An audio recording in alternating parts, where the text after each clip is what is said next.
Many of us, we interpret the word akhlaq to mean how we treat people. But that's not true.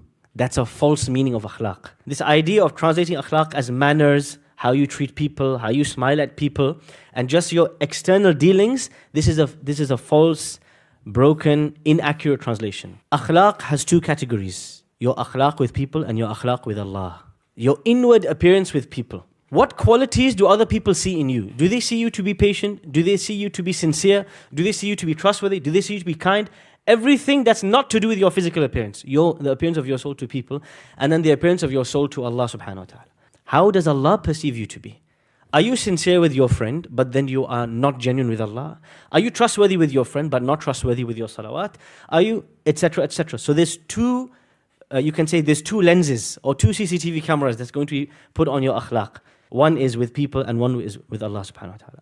Imam al-Shafi'i famously said, فَصِيحًا إِذَا مَا كَانَ فِي ذِكْرِ رَبِّهِ وَفِي مَا سِوَاهُ فِي الْوَرَى كَانَ أَعْجَمًا. When I am interacting with my Lord, I am the most eloquent man. So much so that when I talk to other people, it's like I don't even know any Arabic. The way I deal with Allah is at a much higher level of akhlaq than the way I deal with other people.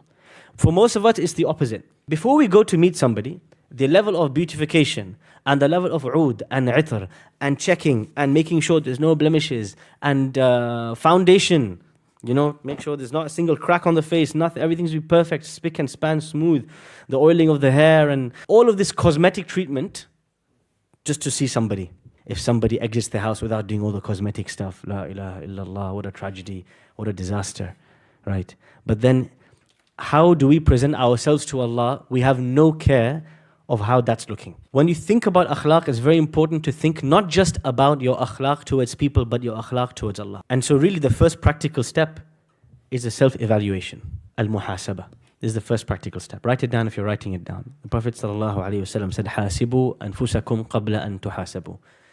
Evaluate yourself before Allah evaluates you. You don't want Allah to hold you to account and be surprised. وَبَدَا لَهُم مِّنَ اللَّهِ مَا لَمْ يَكُونُوا يَحْتَسِبُونَ وَبَدَا لَهُمْ سَيِّئَاتُ مَا كَسَبُوا وَحَاقَ بِهِم مَّا كَانُوا بِهِ يَسْتَهْزِئُونَ. There are some people who will be surprised about what they find out from Allah on the Day of Judgment. You don't want to be surprised. It's better you know it beforehand. Most scary hadith, Prophet ﷺ, is the hadith of the bankrupt person. The Prophet says to companions, أَتَدْرُونَ مَنِ الْمُفْلِسِ. Do you know who is a bankrupt person? They said, مَنْ لَا دِرْهَمَ لَهُ وَلَا دِينَارٍ. The person with no gold and silver. He says, no. It's a person who did many good deeds in this earth, but then on the Day of Judgment, their good deeds become nothing because they cursed that person and backbited this person, treated that person horribly, were impatient with this, lost their temper, so Allah reduced their deeds until there was nothing. You don't want, and I don't want to be in that situation. So what does that require? Number one, it requires to sit down, have an honest conversation with yourself about who am I and what are my good and bad qualities. If you sit down, you evaluate yourself, I have an anger problem. I have an anger problem. Go and find out all the ahadith and ayat related to anger and its harms and its punishment and its consequences. If you, for example, evaluate yourself, for example, me, I'm a very lazy person. Go and read all the ahadith related to laziness and its consequences. You need to know what will be held against you on the Day of Judgment if you continue this way. This is a impetus for change. There are some qualities that are, you have a fitrah. It's in your innate disposition to be more in this way. And then you build on these qualities based on environment, based on your teachers, based on your parents, based on your mentors, based on your experience in life. You either become more this or you become less of this based on your environment. But there is a base, a default level of qualities that a person is born with in the world. Now, many people try to change themselves. I'm lacking patience, I want to become patient. I'm very good with people, I'm always smiley and charismatic, extroverted. Okay, I want to change this, I want to become more introverted. Ibn al-Qayyim gives a beautiful analogy. He says, I want you to imagine that all of you are stuck in a house and you know that a wave is going to come and it's going to destroy the house. There's going to be a flood coming. You're in the monsoon season in Bangladesh and you're stuck in a building.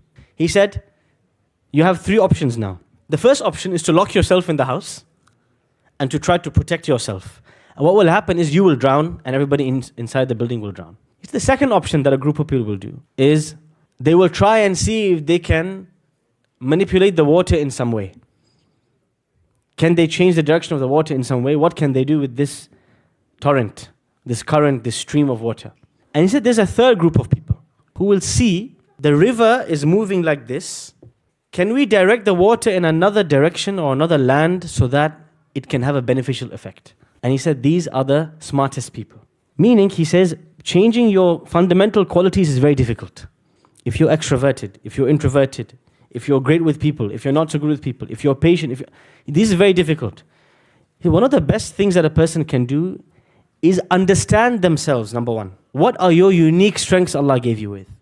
And number two, rather than sweating so much on changing who you are, try to focus and see how can I worship Allah through these qualities. Rather than forcing yourself to change your fundamental personality, he said, look for a way to worship Allah where you use your strengths. So Khalid ibn al-Walid radiallahu anhu, if we look at two polar opposite personalities, Abu Bakr and Umar. In most of the major decisions in the life of the Prophet ﷺ, Abu Bakr and Umar, they go in two completely different directions. Completely different directions. After the Battle of Badr, the prisoners of war. What does Abu Bakr say? Free them. What does Umar say? Okay? Two different directions. In the treaty, the peace treaty of Hudaybiyah, what does Abu Bakr say? He says, compromise. Right? The Meccans are asking for these big demands. It's okay, give it to them. It's okay. Give it to them. There's a bigger play.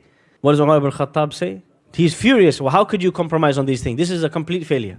Two completely different personality types. They're both righteous men, but they're both suited to two different types of leadership. Two different temperaments, two different personalities, two different qualities. Famously, one of these two men goes through a big personality change in his life. So we're going to come to this. How do you change your qualities? If you're lacking in patience, if you're low on mercy, how do you change these qualities? One of these two men went through a big personality change in their life. Who was it? It was Umar. What happened to Umar? When he was a Khalifa, what happened to his personality by then? He became soft. He became gentle. He used to be a lot more hot-headed, a lot more ready to finish this person, get rid of this person, throw them out. He had that iqdam. He has, by nature, he's somebody who's driven, somebody who's ambitious, somebody who's desirous. And this was his life before Islam as well. It dictated his life. He was somebody who was a dominating personality. When he became the Khalifa, he changed. Now here's the question. How did he change? And therefore, how should we change? What are the factors that molded, shaped, and changed his personality? Very difficult to do so. What changed his personality? So the responsibility of the Khilafah, the heavy burden of the leadership of the believers, it softened Umar. Because he became fearful of Allah. If I was too harsh, what would happen to me? See, before he was in a leadership position, he was harsh. When he came in the leadership position, he said the famous statement, if a ram, a sheep in a mountain valley in Khurasan complains against me, I'm scared Allah will hold me to account. So responsibility changes people. Number one, what else? Life experiences. So sometimes it's very important to put yourself, volunteer for life experiences that will mold you and shape you. Volunteering for responsibility, taking a responsibility, is very crucial in shaping your character. What's the problem with many young men and women today? They're scared of commitment. This is one of the greatest and the worst traits of our generation. The worst traits of our generation is we cannot stick with anything for more than 4 weeks, 4 minutes. We cannot be consistently contributing to anything. The whole deen was built on the back of volunteers. Badr, 313 men, all volunteers. Commitment. Now it's like, well, am I going to be paid? Am I not going to be paid? What's in it for me? Habib, what's in for you is Jannatun Na'im. You have to put yourself in uncomfortable situations and voluntarily put yourself, take responsibility on. And this will put you in a situation, one of the most crucial things about British culture is the love of routine. In comparison to any other culture in the world, American, East Asian, South European, the British culture is a culture that loves routine. If every day at 2 p.m. Uncle Tom has his tea, if 2:05 he has his tea, his whole day is messed up now. There's a love of routine, a love of the repetition of the ordinary. This is something that as Muslims we have to realize, yes, routine and order and all this is great. You will never change until you put yourself outside your comfort zone. You have to take responsibility for something. That will change you. It will not happen sat on the couch, having the same day. If every day of the week is the same as the previous day, you will never change. If you do what you always did, you will get what you always got. Last but not least, who you marry will be a huge shaping force for you. The nature and the personality and the vision and the mission of who you marry will be a huge shape, because this person, you are doing companionship of them so many hours of a day. Your children will shape you. How? Your children will expose to you who you really are. One of the most scary things about being a parent is when you see your children do the bad things that you do. When you see your children expressing their temper, or when you see your child doing something wrong, or speaking to someone in a wrong way, and you know you are the one who does this and that's why they're copying. When you see the mirror in front of you, it's scary. And this is why one of the great things that will accelerate your personal development, the development of your character, is becoming a parent and taking on responsibility. Nowadays, somebody gets married. No, it's the most taboo topic in the world, right? They say, oh, don't be an auntie. Why? Oh, the aunties always ask, when are you going to have children? Today, somebody gets married. After 3 years, you ask them, children? Oh, I'm just getting acquainted with each other. This jaban, this cowardliness that we have, the fear of commitment, the fear of responsibility, the inability to take a decision, to take a risk, there's always playing it safe, always playing it safe. No match was ever won playing itself. Ask Manchester United. They're not having a good time in the league. It was normal to have many children. And it was normal to have children early. But we're now in a generation where everybody's scared to take risks, scared for commitment, they're terrified. Having children will accelerate your personal development, but you have to be ready to take the challenge. You need the readiness of mind, the readiness of character. I'm ready for the challenge. I'm ready to take it on. And I will stick with it. I will work on myself. It will expose myself. Many marriages break and many families break because people don't see family as a way of improving their character.